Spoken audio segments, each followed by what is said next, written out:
বাগদাদের একজন বড় আলেম, উনি ওয়াজ করতেছে। এরকম এক ব্যক্তি উঠে দাঁড়িয়ে বলে, আপনি কেন ওয়াজ করতেছেন? আপনাকে তো আমি একবার মদ খাইতে দেখছি। উনি তখন বলেন, ঠিক আছে, আমার ঘটনা শোনেন। উনি এমন ভাবে মদ পান করতেন, সবে কদর রাতেও মদ পান করতেন।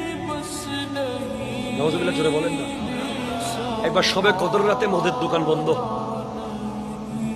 উনি অনেক কষ্ট করে দোকানিকে বের করে একটা বোতল নিয়ে গেছেন, কষ্ট করে অনেক বুঝাই আজ টাকা বেশি নিয়া ঘরের টেবিলে রাখছে।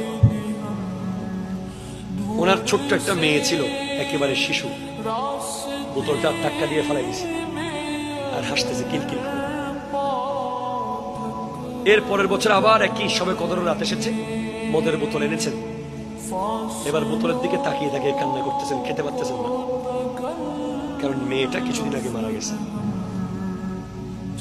এবার স্বপ্নে দেখতেছেন মালিক বিন দিনার বিশাল বড় একটা সাপ তাকে দৌড়াচ্ছে।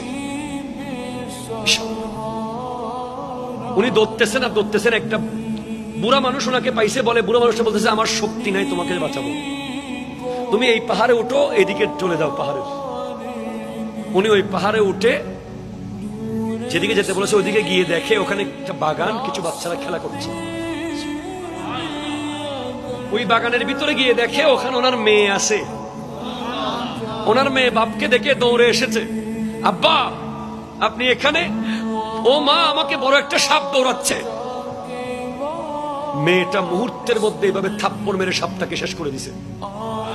এত বড় সাপ, বাবা তো অবাক, কিরে তুমি ছোট্ট একটা মেয়ে, তুমি এত বড় সাপ কেমনে দৌড়াতে পারছো? বলে, আব্বা আমি জান্নাতি আর এই সাপ জাহান্নামের। জাহান্নামী সাপ জান্নাতি মানুষকে ভয় পায়। তো মা, সাপটা কে? বলে, বাবা সাপটা তো আপনি সৃষ্টি করেছেন, সাপটা তো আপনার তৈরি। কেমনে?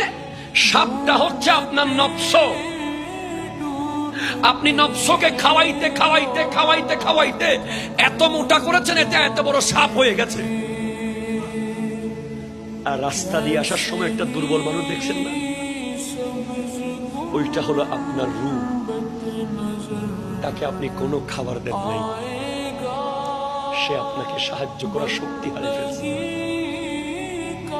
আজকে খোদা কি কসম, আমার যুবক ভাইয়েরা, আমরা এমন এক আধুনিকতার যুগে ঢুকেছি, প্রতিদিন শুধু নফসকে খাবার দিচ্ছি, নফসকে খাবার দিচ্ছি, রূহ মরে যাচ্ছে। রুহের খাবার হলো আল্লাহর জিকির, রুহের খাবার নবীর দুরূদ, রুহের খাবার ওলি আল্লাহর দরবারের জিয়ারত, রুহের